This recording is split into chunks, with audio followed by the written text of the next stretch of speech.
Welcome to another edition of the Sports Resort. This is your home for all things sports. I'm your host, Gannon Cornley. I'm with my main man, Toby Todd here. I want to welcome you guys to the Sports Resort. This is now episode number 49.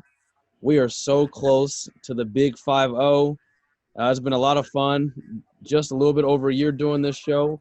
We've been absent the last couple of weeks. Just been kind of waiting for the NFL season to get a little bit closer and gather up all we can from the sports world. So I want to thank you guys for sticking with us, and welcome to the new viewers and listeners that we have. This show is going to be awesome. Just us two this week. Toby and Connor were with us last time. They are off doing their own thing, so it's Toby and I for this week. But the show must go on as we have several things to attend to. A lot of NFL news. Got to get you guys caught back up with the MLB as we're just 1 month away from the playoffs. And the playoff races are tightening up. They're getting very, very close. A lot of fun. My team finally waking up, like I said they needed to just a couple weeks ago. So we'll get touched on the Yankees and what's going on there. We, of course, got to keep you guys up to date what's going on around the league and the NBA, as there have been some couple trades, couple guys possibly moving around, possible some buyouts. So we'll keep you guys on track there. And, of course, in our friend group, the biggest names for us in the sport of soccer, really for everyone, Cristiano Ronaldo and Messi finding new homes. So we'll cover all things there. And, of course, there's so much more, so you guys definitely need to stay tuned with us for the full episode. But before we get into the nitty-gritty, anything, my fellow co-hosts, before we get started? Nothing from me. It's just great to see college football back. Seeing Nebraska lose the way that they did really lets you know that it's football season, baby, and I cannot be more excited. Preseason's over in the NFL. Just got a little bit more waiting. College football going to be back in a big, big way this weekend. Cannot wait. Absolutely. Nothing has changed with Nebraska holding yet another L to start the season. Gotta feel for those Skur fans. Those Skurs. They're going to have to skirt Scott Frost up out of there because this is not happening. That guy, entering his fifth season, he's 12-20 as a head coach. No, 12-21, excuse me. No bueno for him. But we'll get into all of that. We'll let him. We'll take it easy on him for right now. But our first segment that we start with every episode, as most of you guys know, is titled "What Is You Doing?" Highlighting some of the biggest idiots in the world of sports. People doing way too much, and they need to stop. You think I'm going to take yours, so I'm going to just go with mine because I don't have a backup. I'm just going to go right into it. And I'm using mine because I witnessed this happen, and Toby asked me for the explanation, and I just straight up couldn't even describe what happened. But I said I was going to leave Scott Frost alone. I did not say I would leave Nebraska alone because my what is you doing moment goes to none other than their punt returner, Cam Taylor-Britt, who got the first point scored against in the entire college football season after he got a safety while fielding a punt in the end zone. So already that's a huge what is you doing moment. He backed up, caught the punt in the end zone, and then got tackled in the end zone while trying to come back out and went back in. So there's the safety right there. As he was being brought down, he decided to chuck the ball forward, and it went out of bounds. It was the most bizarre thing ever. Got a flag on there for obviously an illegal forward pass. Here's the problem with that. See, at first it looked like he might have fielded it in the end zone and stayed in there. But because he threw the ball forward and committed a penalty inside the end zone, it would have been a safety regardless. So they had to go back and review it. But because he decided to chuck the ball forward, maybe if they went back and reviewed it, they could have, maybe it was indisputable evidence that he actually stayed in there. But he threw the ball forward, which I just still cannot explain at all. What are you doing? Cam Britt-Taylor, Nebraska as a whole, what are you doing? Big Ten, what are you doing? Putting them against Illinois to start the season. They can't meet these expectations. Come on, guys. Yes, so I was correct. Gannon did take mine. Mine was going to kind of be the entirety of Nebraska football, from Scott Frost to the fan base to all of it. I've had so much fun talking about it with all my Husker friends. It's been phenomenal. So I'm going to switch gears. I'm going to go up to the Northeast. In baseball, where this story just came out before we got on the show, the players for the Mets, specifically Javi Baez, Francisco Lindor, the new additions, are beefing with the Mets fans. Now, there's been beefs all year with fans and players, but it's been the home team's fans beefing with the visiting players. You know, Celtics versus Kyrie, Celtics fans versus Kyrie, you know, Knicks fans versus Trae Young.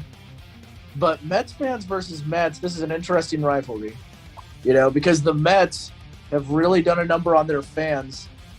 I don't know why Mets fans have expectations the way they do, but what little expectations they should have, the Mets still don't meet as a team, despite going out spending all this money on these star players.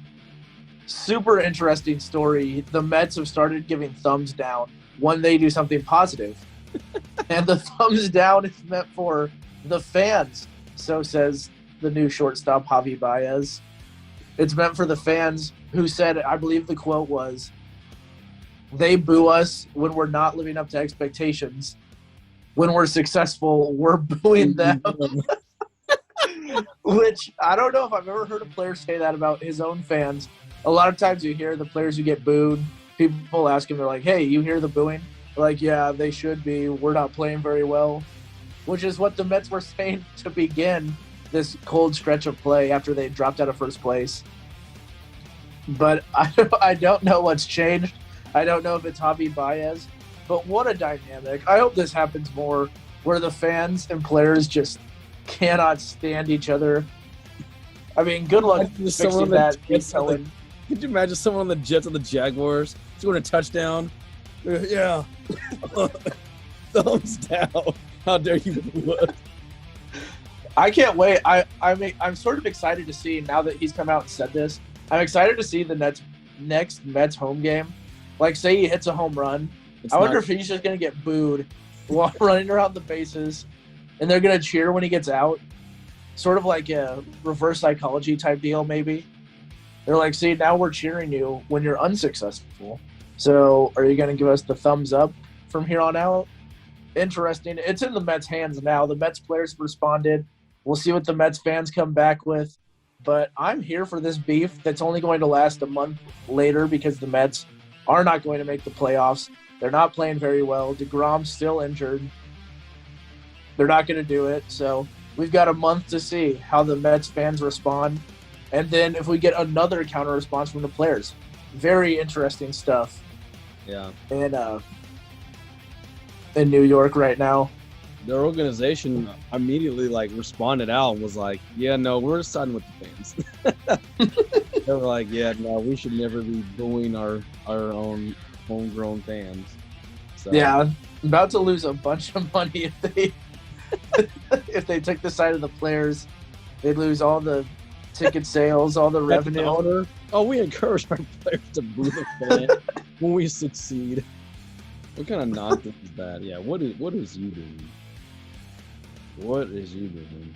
What a time. Completely different from the other New York right now, who can't, well, until the last few games, but couldn't do anything wrong for about 2.5 weeks. Yeah, they were doing great. Well, we'll talk about them in a little bit. I can tell you guys what I will be doing in 2 Thursdays from now. Sitting down watching the first actual week of real NFL football is going to be the defending champs, the Tampa Bay Buccaneers, going up against the Dallas Cowboys. My main man, you see the jersey, Michael Gallup back there, will be in action. I cannot wait. I think this is easily one of the most highly anticipated seasons I've ever waited for. I'm always geared up, ready to go for NFL season, But I think my team's poised to have a pretty good year. I think the AFC in general is going to be very, very interesting. And I'm ready to see Aaron Rodgers give it one last run with the Packers. So I'm full on in on this NFL season. So I cannot wait to see what goes down. But there has been plenty of news throughout these coming weeks with the preseason going on. And unfortunate news for a top-tier team in the AFC, starting with the Baltimore Ravens. There would look to be their starting running back. J.K. Dobbins is going to be out for the season as he tore his ACL in last night's game. Very, very unfortunate. I want to shout out to him and his family. Hopefully he has a full speed recovery. Definitely a good guy, it seems like. His teammates, everyone's been reaching out to him via Twitter and Instagram and stuff like that. So you can tell he's, got quite a following. So definitely just prayers up to that guy. Hopefully he can be able to hit the field next year, as obviously his season has ended.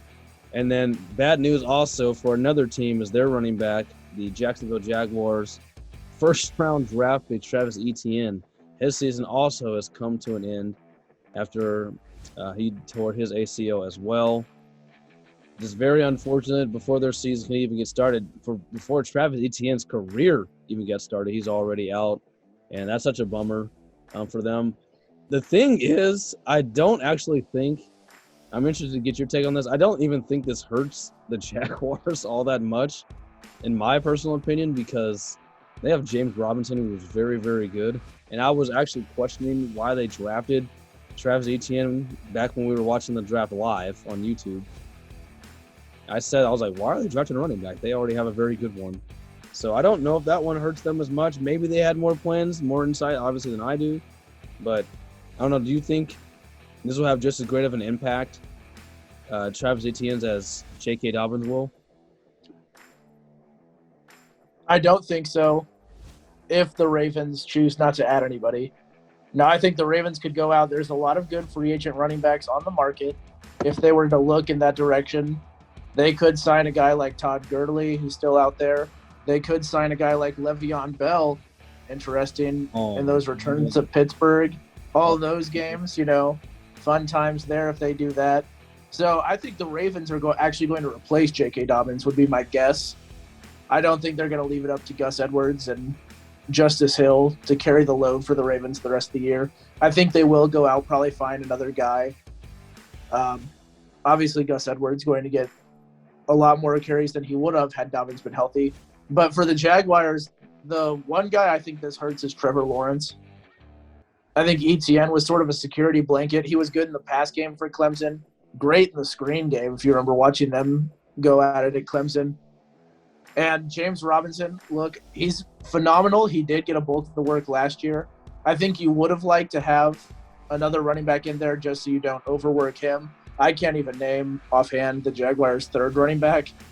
So they could be a team that's in the market looking for one as well. But for me, this is just a story of Trevor Lawrence now without his guy, the security blanket they drafted for him, which is why I think they did it, not necessarily because they needed a running back. But the security blanket gone. It's going to be Lawrence out there with, we'll call it a porous offensive line. That's some. And I'm a generous guy. I'm in a great mood this week, so I'm going to be generous there. They've got some decent weapons on the outside. Still no tight end, which is a rookie quarterback's best friend. He lost his running back buddy, so he's going in with, we'll call it a mixed cast.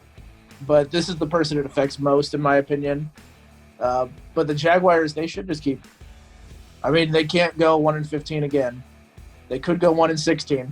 They won't. So, I don't think it'll hurt the Jaguars as much as the Ravens, because the Ravens are a better team than the Jaguars. Essentially, is what I'm getting at. Yeah, no, I feel you there. Another running back that is not injured, hopefully stays healthy, but has actually been traded. Former New England Patriot Sony Michel was traded to the Los Angeles Rams earlier this week. The Patriots will receive a 5th and 6th round pick with the potential for it to grow and move up to a 4th round. I believe it's depending on how much he plays and stuff like that. But Sonny Michel will be the new man, possibly the head tailback now over in Los Angeles, as they were definitely in need of a running back, as all of their running backs, knock on wood, get injured. So hopefully Michel can stay healthy, as they have given up 2 picks for him, possibly a 4th rounder. So we'll see what happens there. Moving from running back to quarterback, Deshaun Watson and his trade stock is now starting to grow some speculation, as he is a potential front runner to land in Miami, as the Dolphins are apparently just selling everything out. My poor guy Tua back here just can't catch a break. You go 6-3 as a starter in your rookie season, they're trying to kick you out the door. It's brutal, but they are trying to work out logistics, as the Houston Texans have come out and said they want 3 first-round picks and 2 second-round picks for Deshaun, which is just absolutely insane. Which I understand he's a top quarterback, but I don't know. I don't know anyone who's willing to give up that much. The thing that's going to be real tricky is amid his sexual assault allegations. There are teams that are looking to be able to get out from underneath giving up so many picks if he is indeed suspended and or has to miss any time due to his current situation. So they're trying to work that out, because I know a lot of teams are not going to give up 5 super high draft picks for a guy who then turns around and gets suspended by the league. So a lot of moving pieces still have to be in play before Deshaun Watson goes anywhere, but I'm interested. Are you shocked that Miami's the front runner? Do you see him going anywhere else, or is this right on par? It's such a tricky situation just to think about where Deshaun could end up, especially with all the question marks about his future.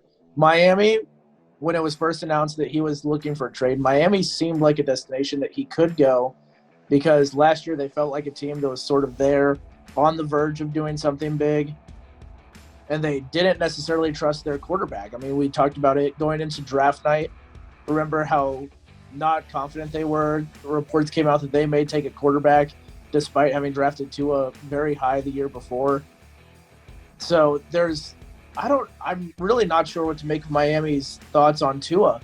If they like Tua as a staff, if teammates don't like Tua, I don't know what it is that makes the Dolphins so anxious to give up this guy they drafted so high. I guess that's the shocking part for me, is with so many questions regarding Watson, why you wouldn't give Tua even just a chance. I mean, look, Watson this year, if we're going to be honest, is not likely to play a majority of these regular season games. There's a lot of stuff that he's got to go through. He's not going to play at all if he's stuck in Houston. And this close to the start of the season to make a move, it's all just very interesting timing. And I'm wondering, because I had this theory on draft night, leading up to draft night rather, about the Dolphins just sort of saying things, leaking information in order to sort of manipulate other teams into giving them what they want. Of course, the Dolphins, they end up with 2 first-round picks. They make the trade with the 49ers, who move way up. So yeah, it's tough to make anything of it right now. As far as I'm concerned, Tua is going to be the Dolphins' starting quarterback this year. You should. No doubts about it. I'm not sure how this gets done at all. I think there was something in the reports, too, about there would be a protection in case Watson does get in trouble for all the picks and things that they would send to Houston.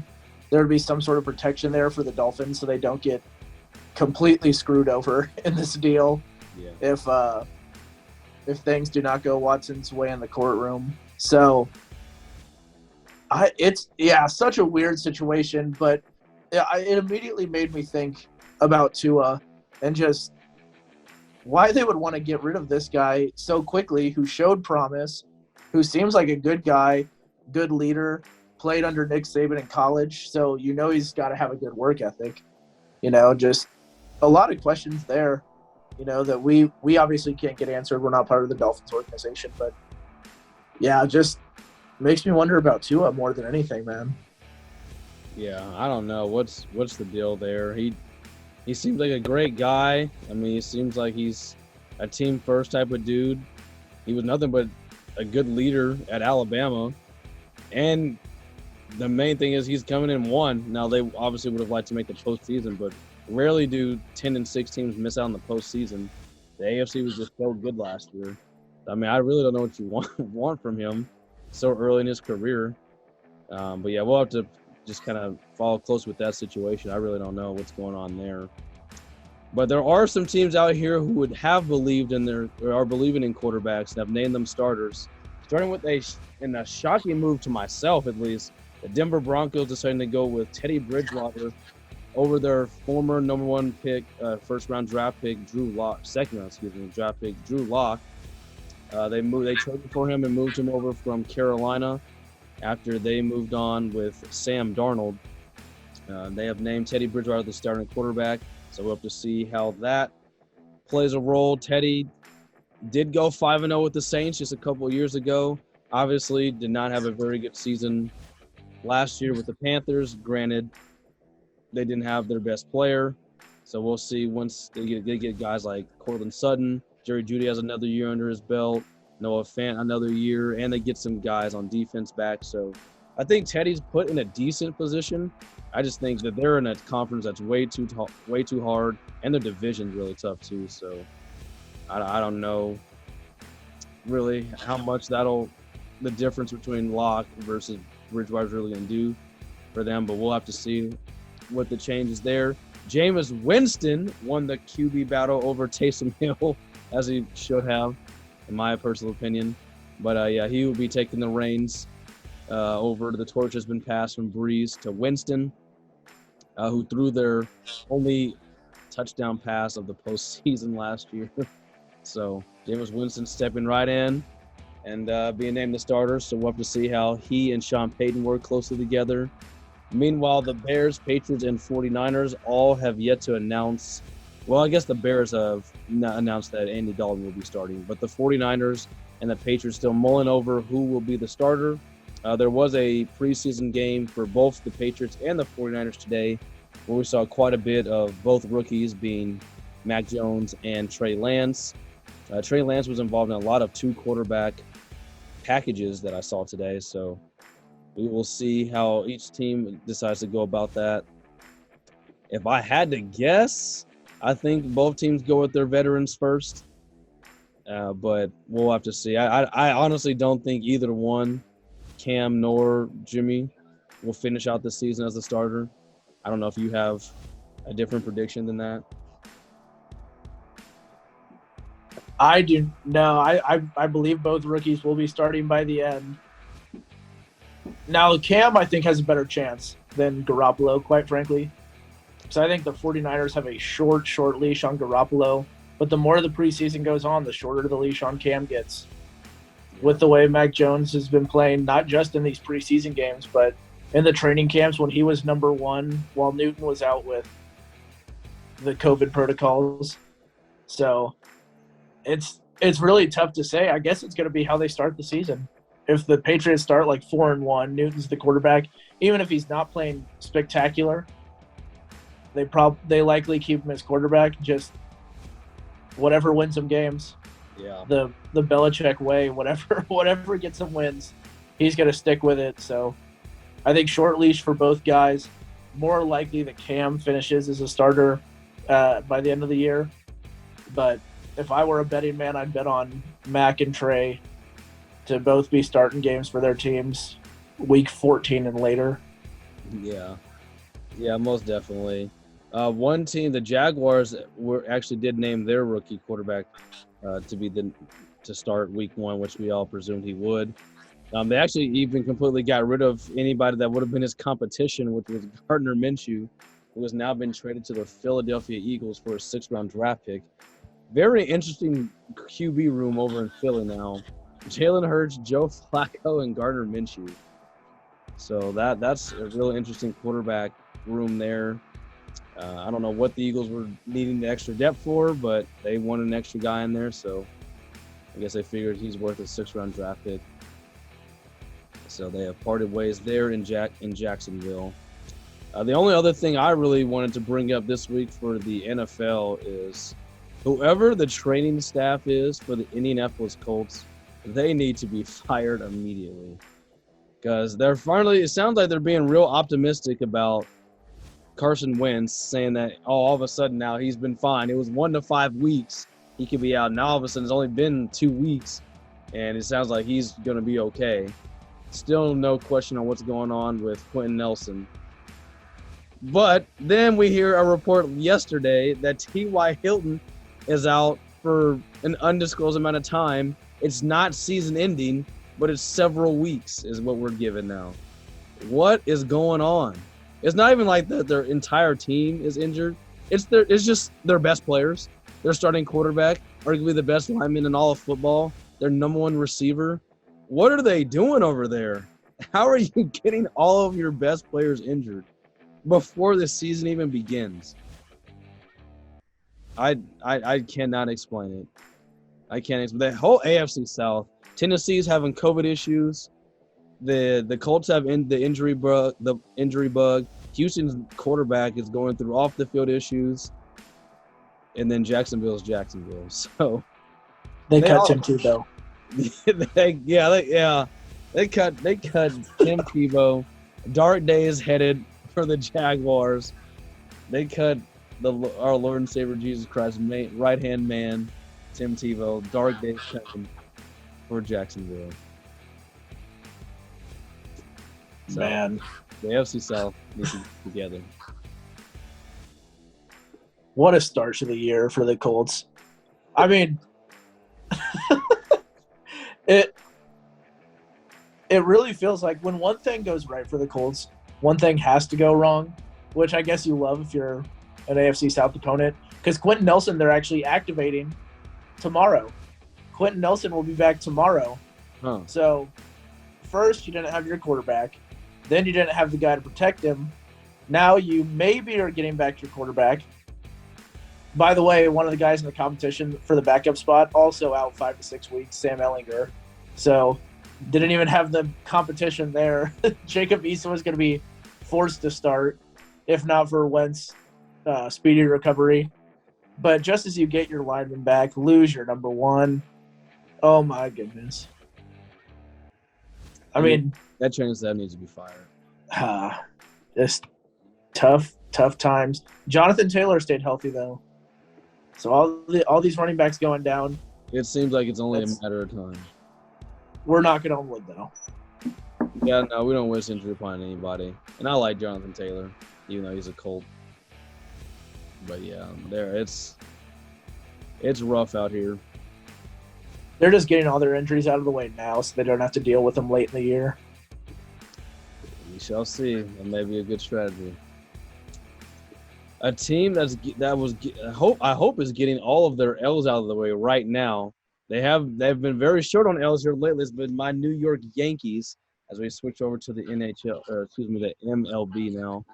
As my guys went on a 13-game winning streak before it was ended last night. They took an L again today to the Oakland A's. But nonetheless, they are still – when we last did our podcast, I believe they were like 3.5 games back out of the wild card behind the Red Sox who were behind the A's. Fast forward 2.5 weeks, the Yankees now have a 2-game lead in the wild card over the Red Sox, followed by the A's. So major flip-flop there, but these guys have been playing great baseball. Very happy for them. Tonight, the bats couldn't get going. But currently constructed, as it stands now, we have the AL East with the Rays still leading as they were the first AL team to still actually the only AL team with 80 wins. Followed, of course, by the Yankees, then followed by the Red Sox. In the Central, it's a one-team race with the Chicago White Sox. And then in the AL West, you have the Houston Astros leading that division, followed by the A's. And that's pretty much who we have that will be making the postseason. Not too much drama other than those teams there on the AL side. As far as the NL, though, it's still very much up in the air because none of these teams seem like they want to take off and win. I don't know what these teams want to do. Because right now, how we have it in the in the NL East, the Atlanta Braves are in first place. In the Central, you have the Milwaukee Brewers. And then the NL West, you have the San Francisco Giants, followed by the Dodgers, who are for sure going to be in the postseason. But what's the problem is you have the Cincinnati Reds, the Padres, the Cardinals, and the Phillies, all of whom act like they don't want to make that last spot. I don't understand. It just flip-flops. It's the Padres one night, then it's the Reds, and it's the Cardinals. Okay, the Reds and the Padres both lost. Here's your opportunity. What do? Give a walk-off to the Pirates. What is happening? I don't understand. It's postseason baseball. The problem is nobody wants to go to the postseason where they'd have to play the Dodgers in that first wild card game. At least that's what it feels like. It's like all the other NL teams are saying, this is garbage. We have to play the Dodgers and their $2 billion payroll in the wild card game. This is stupid. I'd rather just get ready for next year. At least on the surface, that's how it seems, which is interesting because I was guaranteed early in the year that Arenado and Goldschmidt made the Cardinals a World Series team. I was talked to about Slam Diego, about how the Padres offense could not be stopped. They got the pitching. It was going to be a hell of a race between them and the Dodgers. I'm actually happy for the Reds, who currently sit in the wild card spot. I have nothing negative to say. I did not think you would be here. Not at all.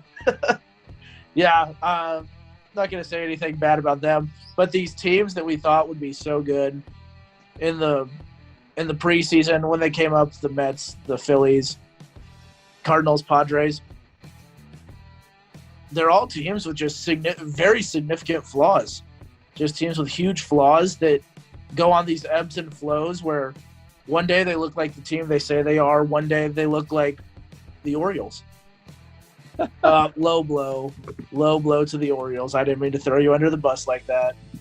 But you get what I'm saying, though. So much inconsistency. None of those teams are a threat at all to those other four teams that we pretty much at this point believe will be in the postseason.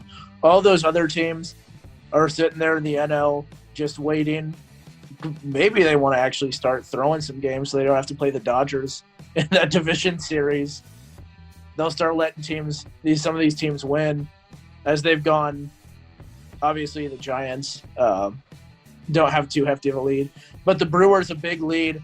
Maybe they don't want to get that number one overall seed. So, interesting times in the National League. The American League's pretty cut and dry.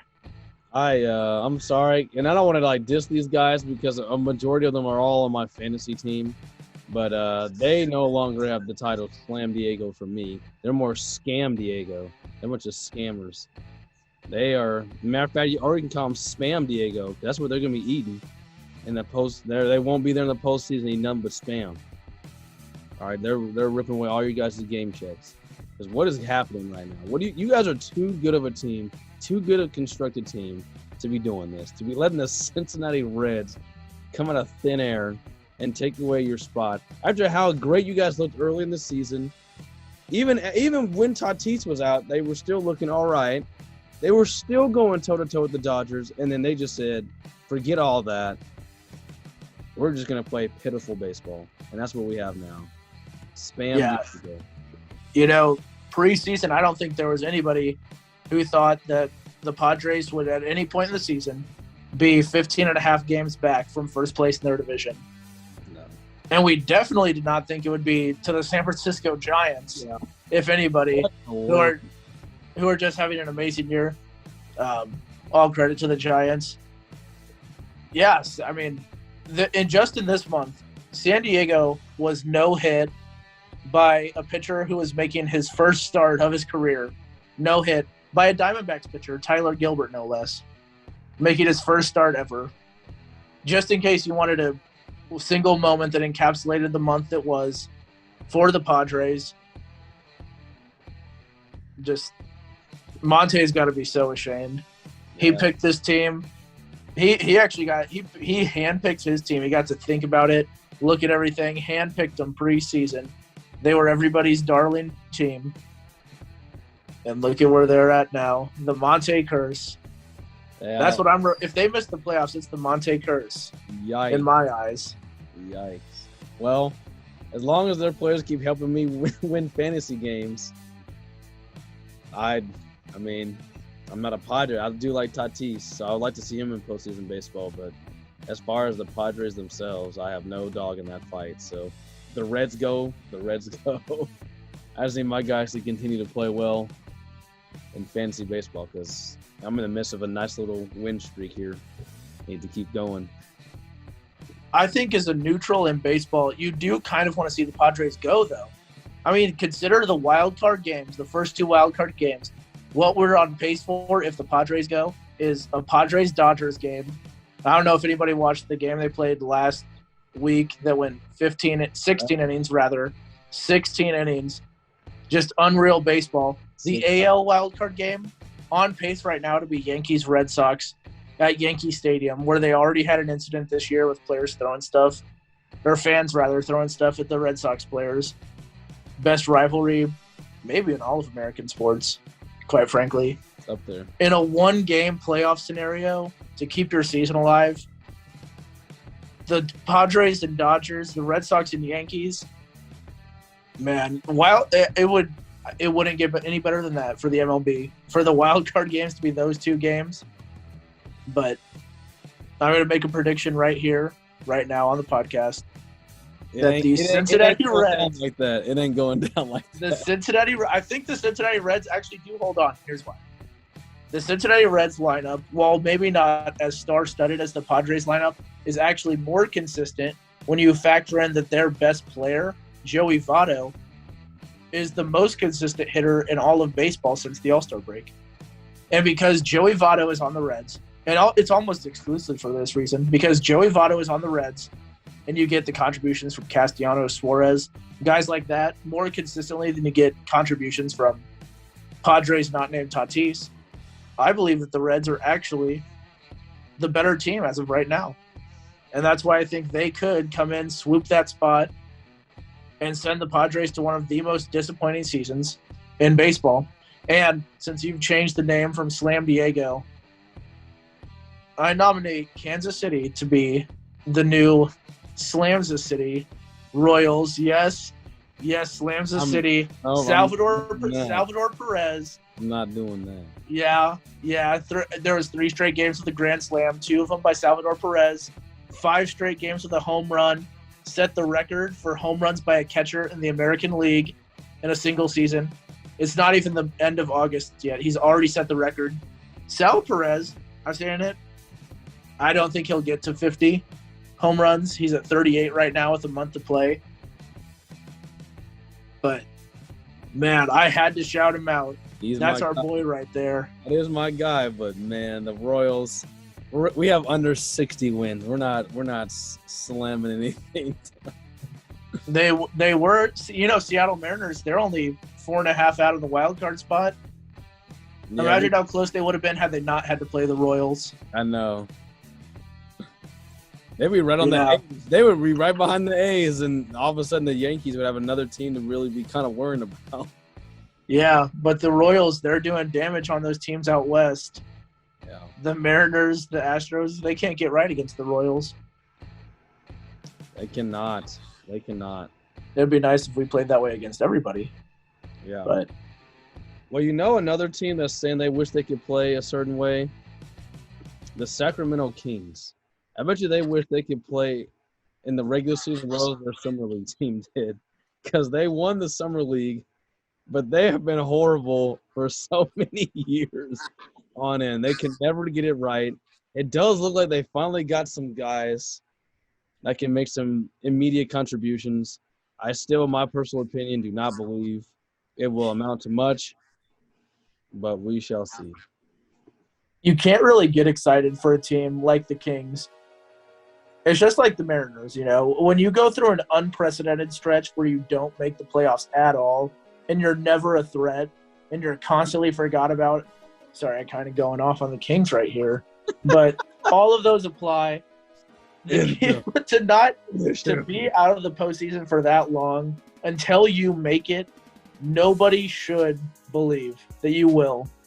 When the Timberwolves made the postseason, people forget within the last 5 years when Jimmy Butler was on the team. Yeah. But nobody, even when Jimmy Butler went there and you had Wiggins, you had Cat, you had Butler, I still don't think anybody really believed the Timberwolves could go to the playoffs simply because they were the Timberwolves. That's the boat the Kings find themselves in. So congrats on the Summer League. They've actually won their second consecutive Summer League title. So the Summer League's never been the problem for the Kings. The problem is everything that's not the Summer League. See, and like the Ravens, the Baltimore Ravens, they're the kings of the preseason, but they're also good in regular season. Yeah, good in preseason and suck in the regular season. Man, I'd love to see Sacramento turn it around, but if they don't turn it around, the higher the chances that they'll relocate the team to Kansas City. But if you continue to miss the playoffs here in Kansas City for, I think it's 16 straight years now, we're going to have beef. I'm just saying that right now. And I'm already kind of beefing with them because the Celtics were the team they beat in the Summer League Championship. And it doesn't matter that much. It's not like we raised banner 18 for winning the Summer League. But I still hated to see anybody in the Celtics uniform lose. So I'm holding it against the Kings. You guys got to do something in the regular season. I don't care if you make the playoffs or not. Get above like 30 wins. Get like 35 wins. That'd be a step in the right direction. Man, you play 82 games, and it's a struggle to get to 30 wins. For them, it is sometimes. That is so bad. Man, we saw a team 2 years ago win 19 games. Now, granted, it was a reduced season, but still, yeah. Wasn't it the Timberwolves? They won like 19. The Warriors, actually. They won like 19 games. Yeah, they were horrible. What goes on?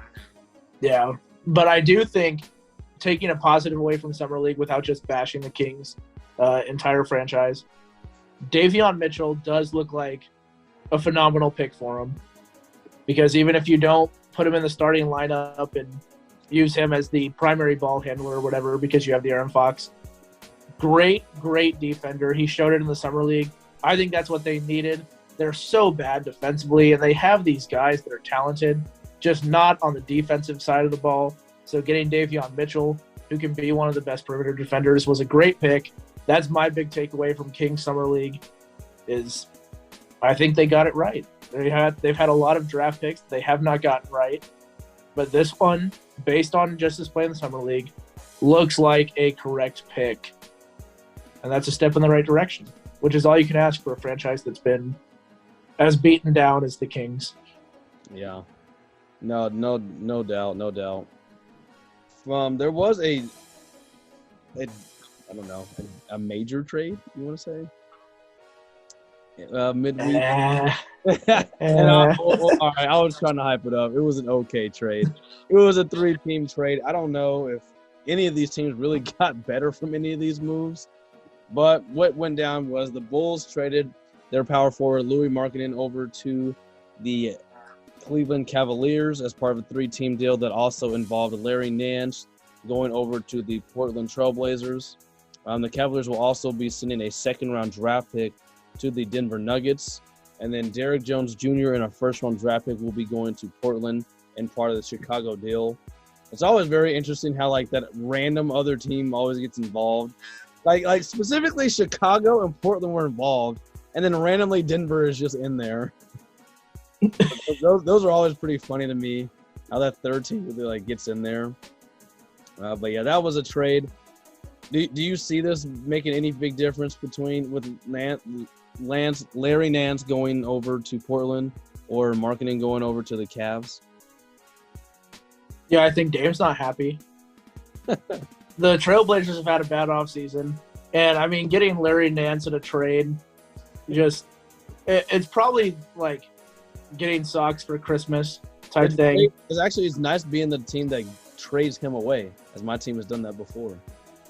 Yeah, it actually ends up helping. So maybe if I was to take something away, the Cavs got a lottery pick talent in Lowry Markkanen, and sent Larry Nance away, which history shows is a good way to improve your team.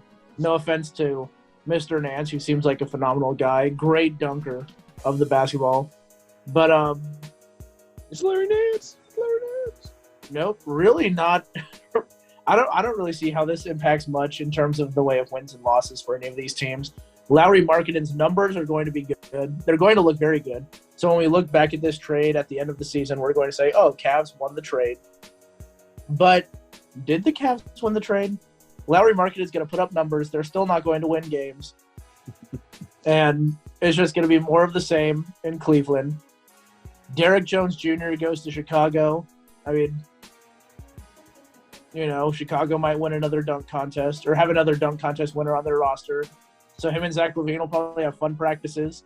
In the ways of wins and losses, I think Chicago did all their work early, getting DeBall Zach on their team to form the big three there. You're out of pocket. And it's just DeRozan, Lonzo, and Zach LaVine. DeBall Zach. We're all okay with calling him that. It sounds like ball sack, but it's not. It's DeBall Zach. I don't know why. And I think it plays. Whatever. I think it plays, quite frankly. But Derrick Jones Jr. being added to the mix just gives him, I guess, more athleticism. They are pretty athletic there. They're a very athletic in terms of the wings. That's tough to beat. DeRozan, LaVine, Derrick Jones. Lonzo's pretty athletic himself. They're going to be. I mean, Alex Caruso's that sneaky athletic they got in free agency too. Yeah, they'll have some guys. They'll be solid defensively. You know what? Maybe Chicago won the trade. Now that I look at it. Chicago. Who really won that trade? The Denver Nuggets, who just got a random second-round pick for contributing nothing. They didn't do anything. Yeah, they have no players involved. They didn't give up anything. It's crazy because I think what happened is the second-round pick was going to go to Portland, but the Nuggets owned that pick. So essentially, Portland, instead of getting Nance and a pick, got Nance. And they just gave their pick. And Denver gets the pick. Yeah. And Denver has made good on second-round picks. I mean, the MVP in Denver was a second-round pick. So perhaps the Blazers just gave up the next Nikola Jokic for Larry Nance. They would be sick. They would be absolutely sick. Oh, man. But Chicago got the first-round pick, so I guess it's a take-your-pick. Larry Markkanen wins the trade because he wanted out of Chicago, but also kind of loses because he goes to Cleveland. The Bulls, they kind of win the trade because they get a first-round pick in Derrick Jones, but they gave up a guy who they just drafted in the first round 3 years ago, I believe. And he's a better player than Derrick Jones. Everybody's a winner and loser in this trade. Yeah. Let's just say it like that. This is a trade that has no winners. Same, and I feel the same way about – well, actually, I only feel the same way about one of these guys. As there are two NBA players currently looking for buyout contracts to join some contending teams. Right now, it sounds like either Kevin Love or the Cavs are not interested in a buyout, therefore keeping Kevin Love in kind of limbo here, which he's just too good of a player, too good of a talent, just to be rotting away on the Cleveland bench. So he needs to get out of there somehow, some way. But his contract is too big to be freaking trading for someone to trade for. So someone's going to have to compromise here. And then Rajon Rondo also looking for a way out. And it sounds like, pending him clearing waivers on Monday, he'll be rejoining the Los Angeles Lakers, which blows my mind. What was the whole point of him leaving last year? Because, A, does he really need that money? He did get paid more to go to Atlanta, but then he immediately was traded to the Clippers and then did nothing for them. And both teams, the Lakers, who could have used him, got bounced. And he also got bounced and didn't play that much on the Clippers. Now he's looking to rejoin the Lakers where we need another guard. It's a match made in heaven, so I'm complaining, but my team is gaining a player that they need all along. So I don't really understand why he left to begin with. But nonetheless, Rajon Rondo sounds like he'll be rejoining the Lakers as early as could be this Monday, as we're recording this Sunday evening. And Kevin Love, I'm sure he would love to join our nursing home, as they want to call it, our retirement home over in LA. And I see him back with LeBron, but I don't know if the money can play out that way. So, how many weeks into their camp do we think it'll be before we hear of a Rajon Rondo Russell Westbrook fight? There'll be some beef. There will for sure be some beef. But when you were LeBron, like there's just no tolerance for that. So they'll snap out of it. Yeah, they'll probably only fight on LeBron's wine break or whatever.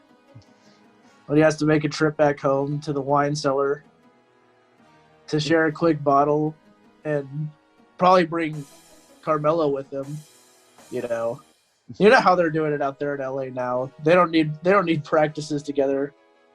All of these guys have played, I think, a combined 5 million years in the NBA, I believe. The Lakers roster has now combined. Sounds about right, 5 million years. Yeah, getting Rondo, another veteran guy, I think definitely helps the Lakers. I think definitely helps him. And Kevin Love would make the most sense to go to LA and play with LeBron again. Yeah. He needs to go. And they just got Lowry Market at the power forward. I mean, I don't know what the Cavaliers are doing. They're one of those teams that back then they could never have enough big men. Now they can't stop drafting guards. They're the 76ers of old. So they got to hold on to the big men now because they're never going to draft another big man again. Yeah, just interesting stuff. Wherever Kevin Love ends Mobley, up, and they just got Mobley too. Yeah, I think you've got to get Kevin Love to a contender somehow. Somehow, some way. It's going to be hard to do with that contract, and they don't want to buy him out, because quite frankly, Kevin Love's effort level last year of the Cavs was not worthy of buying out his entire contract. No. But finding somebody to take that on, yeah, tall task. I don't know about that one. We'll have to see. You know what's so funny too about the Lakers? THT has to just feel like just so young. Everyone on our team is like 30 and older, besides him and like AD. And AD is like I think 29 now, or will be 29. And then you have Taylor Horton Tucker, just in there 22. There's all these dudes. Grandpa, they got kids, man. Like LeBron's gonna have a kid in college in like 3 years. This dude just got out of college a year ago. Like that's insane. Yeah, he'll have the young legs. They'll probably have him running the errands. Literally, he'll probably take LeBron's bags to his room. He's the guy. He's the guy. Every road trip, they have to have him check in at the hotel. He's the one checking. The Lakers are here. They're all tired. They need a nap. And they go straight to the room. He's passing out the hotel keys. Like, here you go, guys. He's the one running up and down the room, doing room. He'll be there. He'll be the camp director for them. He'll schedule their shuffleboard matches. They play. What is it that old people do? I don't know. I don't know either, but. And I'm not looking forward to finding out either. No. So it's good to see these NBA teams that are all old now, instead of my favorite team where every good player we have is younger than me. Yeah, it's like, what in the world? Yeah. So it's nice to see that there's still some old life. It makes me feel young again. Well, speaking of old life, I'm going to take a shot at a couple of our favorite players here, but Messi and Ronaldo getting up there in age. But they have decided to find themselves not some new legs, but some new teams. We originally covered Messi as he was going to PSG. I actually made his debut today for them. Just came off the bench, didn't really do a whole lot, but they got the victory in the end, winning 2-0. Now, for Toby's boy, Cristiano Ronaldo, originally looking like he was headed to my squad, Manchester City. I mean, I was all for it. Why would I ever deny having Ronaldo on our team? And then within 18 hours later, he's been confirmed that he's heading to Manchester United. I don't understand. That should have been my what is you doing? I don't understand soccer news at all. They literally lie. They lie. They tell you one thing, and then not only does it not happen, the clear exact opposite will happen.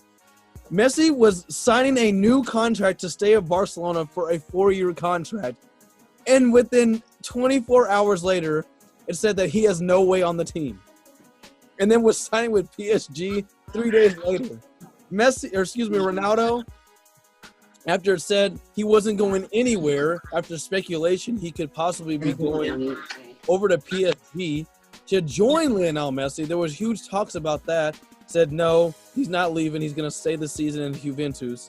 Then 48 hours later is confirmed going to Manchester City. 18 hours after that, he's already in Manchester United. I don't understand it. I still don't believe he's going to Manchester United until I see him out there in the jersey. I refuse to believe it. I don't understand. I don't understand soccer news. But big shout out to him. He now has the highest or the most liked photo of all time, or video, whatever it was, of him leaving Juventus, announcing that he's heading to Manchester United. So he has that going for him. And then he's headed back to his old place where it all got started for him. So it's just all coming back full circle for Cristiano Ronaldo, where as Messi has left his team that he's been with his whole career and making new beginnings. So this will be interesting. Ronaldo is the last time he played was back in 2008 for Manchester United. He is the only player that still plays professional soccer, part of that team. Just to give you a little insight to how long he's really been playing. So that's kind of crazy. He was essentially the THT of Manchester United way back when. God, this dude THT is just going to become a baller. Then he's going to depart, go somewhere else, become a god there, go somewhere for 2 seasons, and then at 38 years old, rejoin the Lakers. We've given THT entirely too much credit. Yeah, too much. Yeah, I'm obviously stoked about this news. You know, I was kind of stoked about Messi leaving Barcelona for my own selfish purposes, of course, in that I've never been a Barcelona fan, and I've never been a Messi fan, so seeing them split was similar to my reaction when I found out that Rodgers was not very happy with Green Bay and was thinking about splitting. I was like, you know what? This is some good stuff right here. I'm excited to see where he goes, but I also probably will not like it. And they're absolutely right about that part. PSG is so stacked. Today they won 2-0. Messi subbed on, get this, Messi subbed on for Neymar, neither of whom contributed to goals because they were both scored by Kylian Mbappe, who's still on the team. Who's not leaving. And I didn't even want to mention this, but he's not freaking leaving. I think, well, it's so hard to say with Actually, soccer. I'm not even going to guess. They're going to deny it, and then he'll just show up there. He'll just be at Real the next day. Yeah, I'm not going to try to guess about. He probably will leave PSG because that's how soccer is. But when is very. That's just so up in the air. Just do it next year. Just let them all three play together this year. Yeah, and that's not even mentioning they got Donnarumma, who might be trending in the direction of being the best goalie in the world here soon, in the offseason as well. Just totally unfair. PSG loses France for 1 year, and they do this. Oh, my goodness. So I'm obviously not too pumped about that one. Absolutely stoked about the Ronaldo one. Seeing a club legend almost go to the rival who currently is better than we are would have just been crushing. But instead, just one sleep. And that's what it was for us over here. I went to bed. Ronaldo was on Man City. Woke up. Ronaldo was on Man United. I don't get it. Literally going to work, and they're like, nope, man, he's at Reunited. Like, what happened? I literally was – because I had work off that day. I literally had the day off. I'm like, wow, we have Ronaldo. went to bed early because to go back to work the following day. Woke up, he's on the opposite team. I don't get it. I mean, it was just so when I found out the news he was going to Man City, obviously bummed. I don't know how they did it. I don't know. I know his former teammates all texted him and they said, don't do this, don't do this. Maybe for, I don't know, his protection to preserve a legacy. I don't know what they said to him in these text messages. But it's insane that they had that much influence on his decision to go there. Because he was pretty much out at Juventus. The Juventus knew he wasn't going to play. And then they'd be the bad guys if they sat Cristiano Ronaldo, you know. If they were to just sit him, they would be just the worst people ever. And everybody would hate them. So they had no choice but to let him leave. So you knew he was gone. Basically on his own terms. And I think he made 100% the correct decision. Maybe not in the terms of winning, but in terms of, you know, going back to a club where you've got all the support in the world still. I mean, people still talk about Ronaldo, Manchester United. We've gone through some really great players, have great players on the team right now, and they'll still talk about, do you remember that one time when Ronaldo, do you remember when we had Ronaldo? Like, that's all you'd see on these comments on all the pages of Manchester United. So the fact that he came back, for us Manchester United fans, phenomenal. For him, I think it's great. It's not going to be a tarnished legacy in England for him by going to Man City. At least for Manchester United fans, would be a tarnished legacy. For Man City fans, they'd love him more than ever. But yeah, I think it really sets up a great EPL season too. I mean, we haven't even talked about the defending Champions League champs, Chelsea. They got Romelu Lukaku in this transfer window. They're phenomenal. Tottenham currently leads the league. That's not going to last. I threw them in there to make the guys happy that are listening. Hi, Karen and Tucker. You guys are leading right now. It's super cool. Man City, we know who Man City is. Liverpool, we know who Liverpool is. And the EPL, absolutely loaded now. So great. 4 teams that you think could win it. I mean, 5 if we include Tottenham. 5 teams. But realistically, 4 teams that could really win this league. I think it's going to be phenomenal. I think it's going to be a great year. Probably the most fun year I'll have of watching EPL since we all got really into soccer. Yeah. When Gannon picked Man City as a favorite since they started winning. Get out of here. Get out of here. I was all for it. Connor's really the one. Man City didn't even win. When I started watching soccer, Man City hadn't even won the league in a while. Connor waited till they won Champions League to start liking Liverpool. It was interesting timing, huh?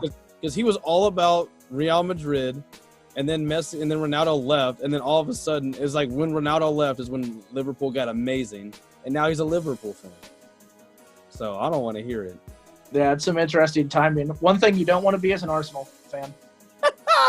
They're the real what is you doing.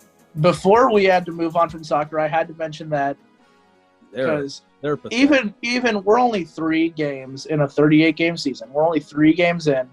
But the fact that any of the big 5 clubs could be in last place even just 2 weeks into the season is ridiculous. The fact that they're at -9 on the goal differential 3 weeks in with no goals scored, no points, I didn't think I'd see the day. Thierry Henry is turning over in his grave right now. He's not even deceased. He's not even deceased. He found a grave to roll over in because he's so disappointed with the way Arsenal's doing things right now. It's just found a grave to roll over in. He might as well have. I think all of the Arsenal players have. They pretty much buried themselves 3 games in. It's so bad. But you know what's crazy? I think I have a really good comparison for this. I'm glad that you actually mentioned Arsenal. Because this is actually a great transition to our next subject, which is college football. The Nebraska Cornhuskers are the Arsenal of the Big Ten. Are they the best? No. Are they the worst? Not by a long shot. Do they have a long history? Yes. Are they supposed to be decent? Yes. Do they have a better recruiting privileges that most teams do not have? Yes. Do they absolutely, positively suck at every turn that they get to be great? Yes, yes, and yes. The Nebraska Cornhuskers are god-awful, and I just cannot explain why. They love having quarterbacks with the last name Martinez. It's a fetish at this point. And for whatever reason, they cannot get it done. I really did not want to sit here and talk about how they lost to Illinois. No way. Yes, there was a way. They lost to them last year, so obviously there was a way. But come on, it's a new year. All you heard about was, all right, Scott Frost will finally get this turned around. And they were down 30-9 at one point. 30-9. Sorry, my voice went up a couple octaves there. But 30-9. How? I don't get it. This team is pathetic. That was by far the funniest thing about the week 0 being played. I can't wait for week 1 because if that's how we're going to start off with a safety to get us going for the first 2 points scored, already a quote-unquote upset to begin the year. I'm sorry for your friends listening who are Nebraska fans, but that's just unreal. Oh, they know. They know that it's bad. They don't need to hear any more about it, but they're gonna from me right now. So, super cool start to the season. Automatically, all of college football, I just want you to think about this. The scoring leaders at one point this season was every single player in FBS, 0 points. Cam Taylor-Britt for Nebraska, -2 points. Every player, Cam Taylor-Britt, in terms of scoring. That's how the season started for Nebraska. And one thing that I love, they mentioned, you see Scott Frost. I mean, if you follow Nebraska people on Twitter, you see all the offseason Scott Frost press conferences that basically act as motivational speeches, not for his team, but for the fans, basically being, please do not give up on us. Please do not give up on us. We're not going to make the same mental mistakes. We're not going to turn the ball over in inopportune times. We're going to be disciplined. We're going to outwork opponents.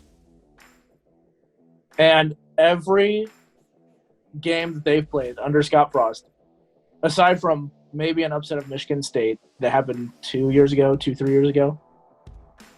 they've been outcoached. They've made more mental mistakes than any team, more than Kansas. Kansas just has bad players. Nebraska does this to themselves, makes mental mistakes, fumbling the ball, fumble return touchdown to end the half. You could have gone in tied, which you shouldn't have anyway, aside for a roughing the passer and then another personal foul on top of that to advance Illinois down the field, who couldn't move the ball on their own, with a backup quarterback in, a guy who at Rutgers threw 4 touchdowns, 18 interceptions in a season, is the backup quarterback that Illinois had. The fact that they let that guy come in, gave him play after play, not that he did anything spectacular, but they handed it to him. They handed him chance after chance, interceptions negated because of stupid penalties. Yeah, turning the ball over. The worst special teams play you could have possibly had week 1. Missing 2 extra points. Going into the end zone to field a punt. Your own punter has an average of like 26 yards per punt. I mean, abysmal. It was the entire game for Nebraska was just one big joke. It was just one giant joke after another. And what made it even funnier, really, is that when they went up 30-9, they let Nebraska get a 75-yard touchdown run from Martinez to give Nebraska fans hope. Because that's just what they needed was more hope. Right? You're down 30-9 to Illinois. And you get it to 30-22 late in the game. Miss an extra point, of course. But you still have a chance at the final drive. You throw 4 straight incomplete passes. Game's over. Phenomenal. It's kind of just an encapsulation of Scott Frost's entire time there at Nebraska. Everything is awful. Nebraska fans don't want to see any more of it. There's a little bit of hope, though, so we can't get rid of Scott Frost. Let's not give up on the guy completely.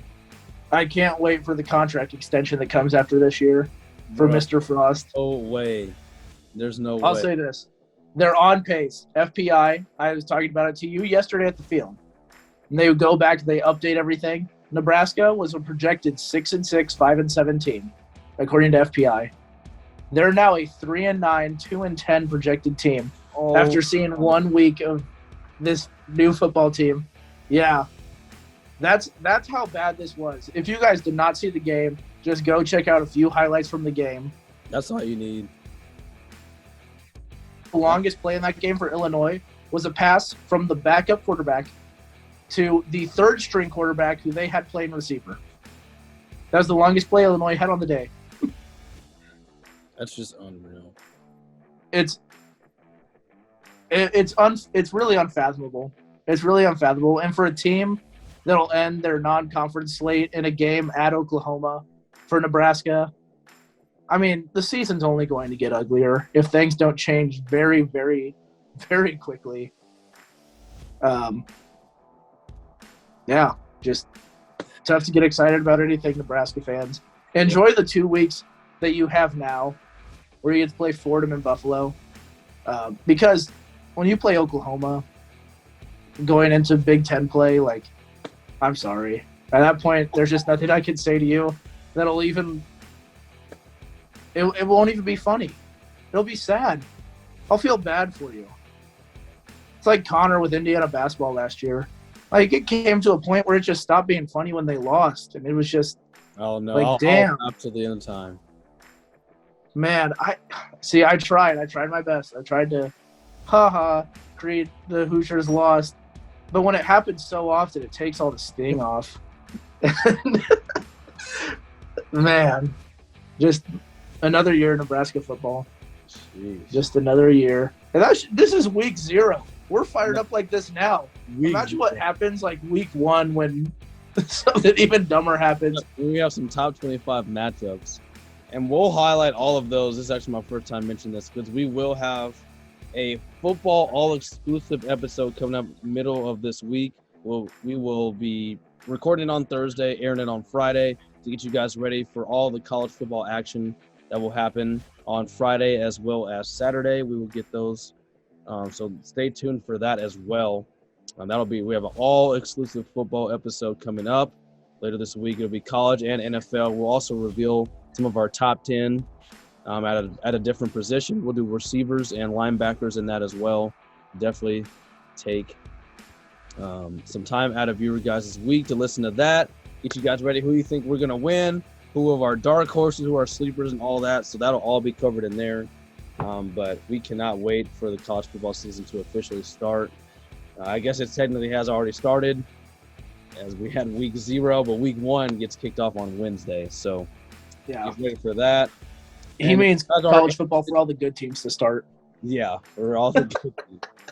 And get also ready, too, because we are actually going to be the Sports Resort.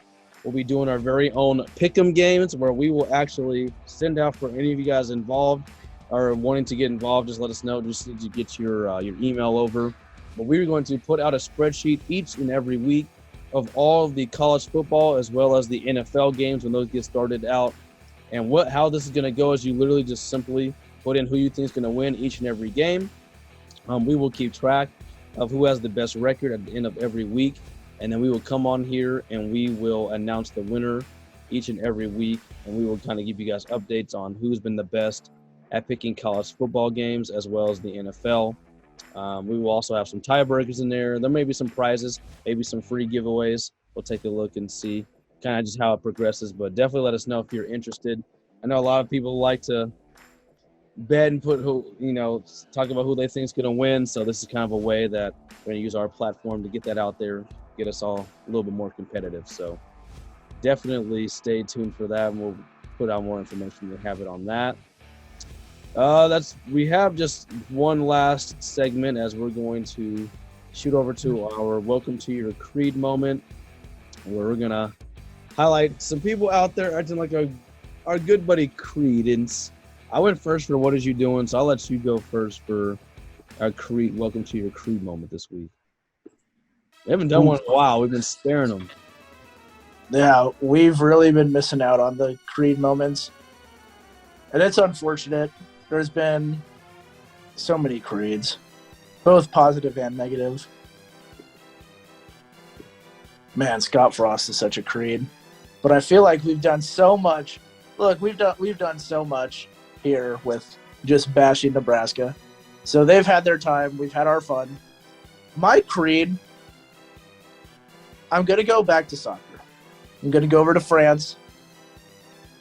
Marseille versus Nice. Oh, It was a game. Then it was a brawl. They canceled the game. There's been no suspensions yet that I've seen handed down from the brawl regarding players. I think the fans, they're going to have to sit out one match, one home match. But look, Creed and we talked about it this week. I watched the documentary for Malice at the Palace, The Untold Story on Netflix. You get to hear it from the perspective of a fan who Ron Artest punched. Ron Artest himself, obviously, Steven Jackson, Jermaine O'Neal, all your favorite Pacers who are involved in fan fighting. Ben Wallace makes an appearance. You know, you get to hear from a whole bunch of sources about this fight.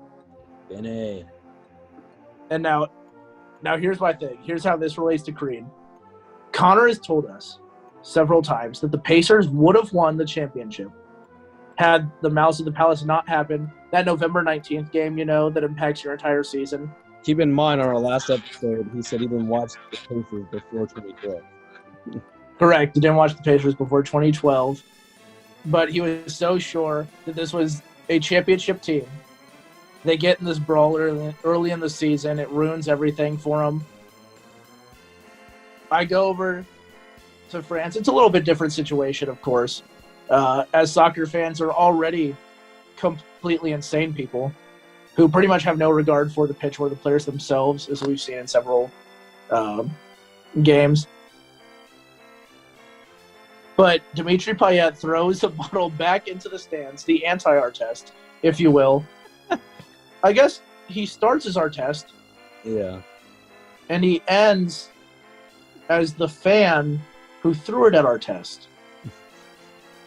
But my Creed moment is going to go to this one guy. I want you to go to the video, and I want you to watch it because it's only about a 1:09 video before they cut the footage. But a fan's going to come onto the field, and he walks down, and he's yelling at the players, gets absolutely demolished by an assistant coach. The one-punch hitter KO And then that absolutely slept this man is such a Creed move. To not be aware of your surroundings, to not have any idea what's going on.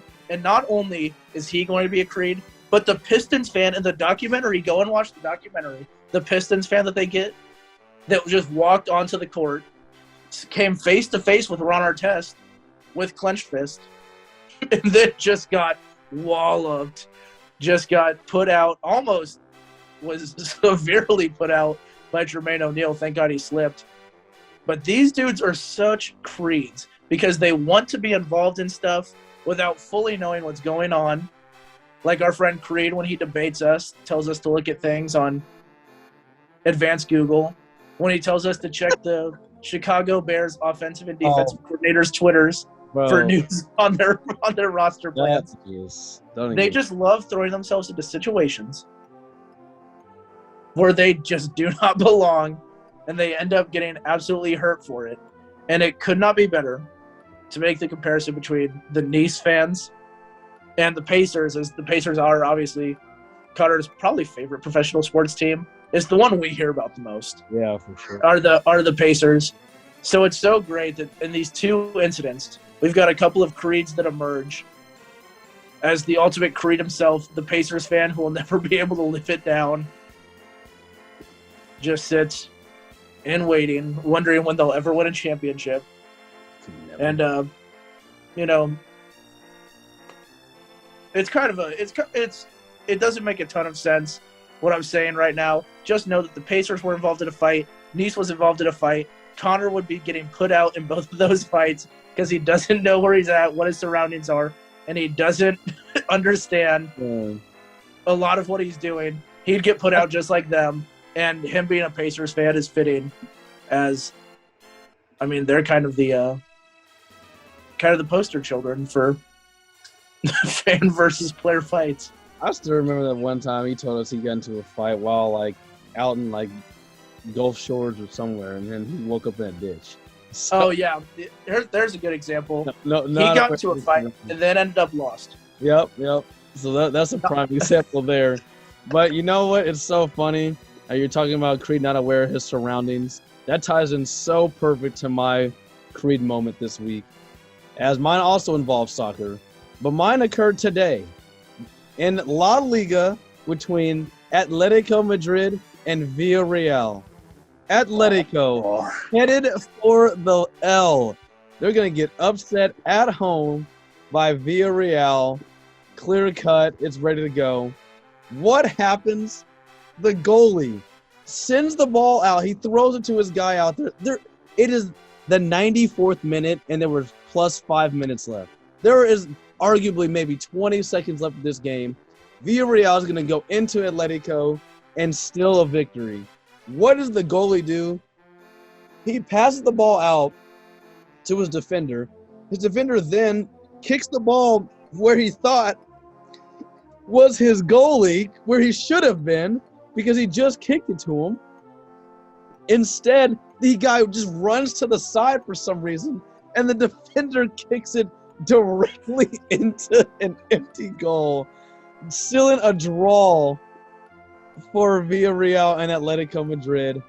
The goalie, what is you doing? Where are you at?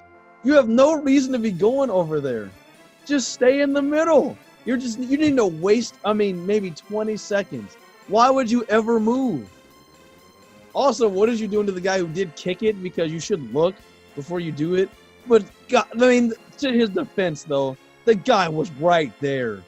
Like, he had just passed the ball. How do you move? Where do you do? What? I can't believe it. That is such a Creed moment. Not aware of your surroundings. I know the guy, didn't necessarily touch the ball, the goalie, but I still like it to that time when we played basketball at my house. And Creed, purposely, actually, in that case, got in the way of the ball as it went out of bounds. This guy, nowhere to be found as he needs to be in the way. I just can't believe it. Villarreal. Barcelona's not what it used to be. Real Madrid's not what it used to be. This is a chance for anyone to steal points any way you can, and you just giving it to Atletico, who won the league last year. What are you guys doing? Yeah, very unfortunate. I believe Villarreal is actually tied with the points lead too. Nobody in La Liga has won their first 3 games, but there's 6 teams that have 2 wins and a draw.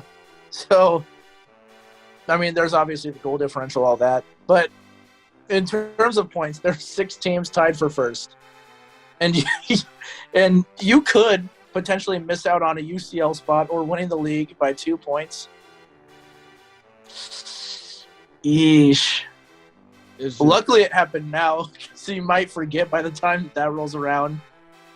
Or maybe you do something even dumber, and this moment just becomes forgotten altogether. But yeah, I saw a ticker down there on the bottom looking at scores when I got home. Turned on the Yankees and A's game. I saw own goal in the 94th minute on a back pass to the keeper. And I said, oh my God. Unbelievable. I can't believe I hadn't seen it until this point. And still haven't, just got the description. No. But that's really insane. I can't. So, yeah, message to Creed. Just, you be safe in Washington, D.C., right? Because definitely be aware of your surroundings there. Because we don't know. We worry about you, buddy. We don't know what you're gonna do when you go out. And but I guess I have faith. I guess I have faith in you, but not much. No comment. No comment there for me. Based on our last time we hung out with Connor, I have no expectations. But that'll lead us to. Do you have any final thoughts before we wrap up episode 49, almost to 50? Oof! Final thoughts. Tyron Woodley's fighting Jake Paul tonight. I'm watching that. They're already in round 4. This is just – it's a goofy-looking fight right now. Yeah, I mean, is this boxing for real? I mean – It's just – bro, it's just this goof. This Jake Paul is a goof.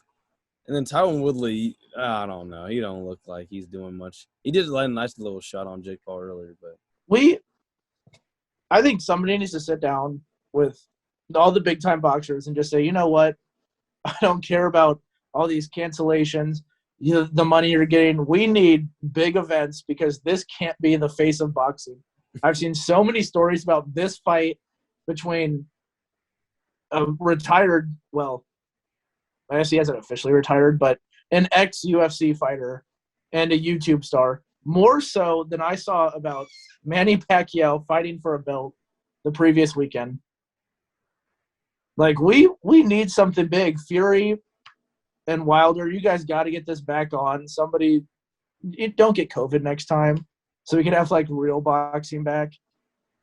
I mean – Lopez, you need to fight again. Teofimo Lopez, last time you fought, it was electric. We need the big stars of boxing to come back in a big way because I'm tired of the headline boxing events being Logan Paul versus Floyd Mayweather with no score, Tyron Woodley versus Jake Paul, Nate Robinson involved. I mean, what next? They're going to stop doing the match for golf. They're just going to have Tony Romo and Steph Curry box. I was about to say, they're going to throw Shaq in there. Jack's too busy doing all elite wrestling. He's too busy doing the WWE style. Take my talents to the gloves. Yeah. And I mean, I'm just trying to keep up with this fight on Twitter, and also people on Twitter. You guys aren't helpful. When I'm watching it live, it's nothing crazy. It's a lot of Listen. I mean, how do I interpret this tweet? The top one, if you search Woodley on Twitter right now, Tyron Woodley fighting like he doesn't want White Boy Summer to end. I mean, but I don't know how to interpret that. Nate Diaz says these guys both suck. That is not actually Nate Diaz from now. Somebody's retweeted it.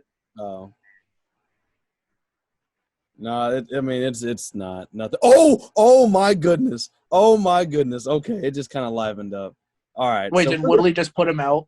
Woodley, he almost fell. Yeah, he almost knocked Jake Paul down. He like stumbled. All right, so we're gonna go ahead and wrap this up because that was actually a really nice punch, and I'm like really excited now to see the end. Oh my! All right, yeah, we need to end this because he just did it again. I want to thank you guys for listening. This is actually a really entertaining fight now, all of a sudden. But I do want to thank you guys for listening. Definitely stay tuned for our upcoming all football special episode. I'm going to highlight all of the major college football games coming up, as well as do a nice little mini preview of what's to come in the NFL in just a week from that day, from that Thursday. And, of course, we're going to list our top 10 wide receivers in the league, as well as linebackers, with a little help from CBS Sports. I will not be using none of this at all, but we'll announce what they have there. So thank you guys for listening. Again, hit us up if you're needing T-shirts. I have ordered some more in bulk, so I'll be getting those over for you guys. I know a lot of people have requested to get some, so I have ordered some more. But I want to thank you guys for listening. You guys have a great one, and I cannot wait. NFL season just around the corner, baby.